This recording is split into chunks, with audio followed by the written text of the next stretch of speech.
যে আপনাদের জন্ম এমন এক জায়গায় গোপনে হয়েছিল সেটা আস্তে আস্তে জানা যাচ্ছে সেটা ভারতের গোয়েন্দা সংস্থার কোনো ল্যাবরেটরিতে জন্ম হয়েছে।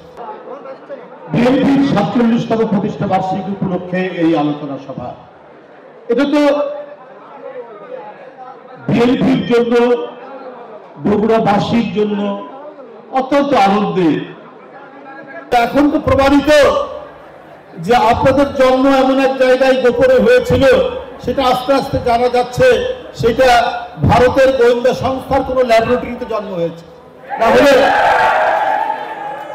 যখনই আপনারা কখনো কোনো সংকটে পড়েন, লুটপাট চুরি টুরি করে ওই দেশে আশ্রয় নন, এইবারেও আপনি সাঙ্গ পাঙ্গ চেলা চামুন্ডা সহ ওই দেশে আশ্রয় নিয়েছেন।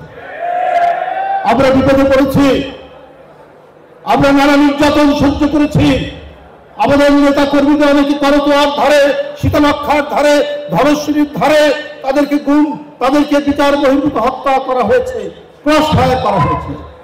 অনেক নেতাকে ধরে নিয়ে গিয়ে আজও অদৃশ্য, আমরা তাদেরকে ফিরে পাইনি। এখানে শুধু ছাত্র যুবক নয়, এখানে সংসদ সদস্য রয়েছে, এখানে কাউন্সিলর রয়েছে, এখানে ছাত্র নেতা রয়েছে, এবং কেউ নেই যে তাদেরকে দুনিয়া থেকে অদৃশ্য করতে শেখ হাসিনা বিধানিত করেছে। এমন এক জুলুমের দেশ তৈরি করেছিলেন তিনি। এই বগুড়ারই একটি 4 কি 5 বছরের শিশু সন্তান শেখ হাসিনার আইন শৃঙ্খলা বাহিনীর ছোড়া গুলিতে সে কাতরাচ্ছিল। বেঁচে আছে কিনা জানি না, নামটা ভুলে গেলাম। 5-6 বছরের একটি বাচ্চা মেয়ে। এইরকম কত শিশু, কত তরুণ, কত কিশোর, কত কলেজের ছাত্র, স্কুলের ছাত্রছাত্রী, ইউনিভার্সিটির ছাত্রছাত্রীকে হত্যা করে এ দেশ থেকে তিনি পালালেন।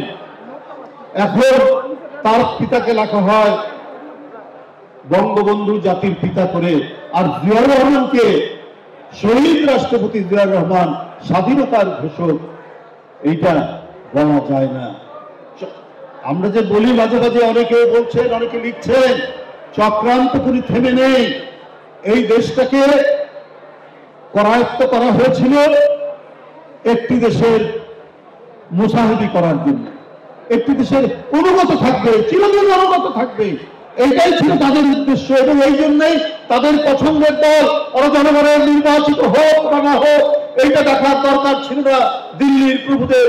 তাদের চাই তোরা যে যা বলিস ভাই, আমার সোনার হরিণ চাই, আমার সোনার শেখ হাসিনা চাই তাদের কাছে। এই কারণেই তারা শেখ হাসিনাকে দেখতে চায়। শেখ হাসিনা নির্দেশের গণতন্ত্রকে মানুষকে হত্যা করে, নির্দেশের গণতন্ত্রকে ধ্বংস করে, নির্বাচন কমিশন ধ্বংস করে, কথা বলার স্বাধীনতাকে গলা টিপে হত্যা করে। তাকে আপনারা নিজেরা একটি গণতান্ত্রিক দেশ হয়েও আপনারা তাকে সমর্থন করেছেন। কারণ যে নির্লজ্জভাবে শেখ হাসিনা নিজের স্বাধীনতা বিক্রি করে দিয়ে হলে, নিজের সার্বভৌমত্বকে বিকিয়ে দিয়ে হলে সে মুসাহিদি করবে, সে গোলামি করবে। এই কারণেই তাকে আপনারা টিকিয়ে রাখতে চান। এখানে জনগণের ইচ্ছাই অনিচ্ছার কোনো দাম নেই, কথা বলার কোনো দাম নেই। কিন্তু জনগণ বারবার এই 16 কোটি, 17 কোটি, 18 কোটি জনগণ, এটা তো কম জনগোষ্ঠী নয়।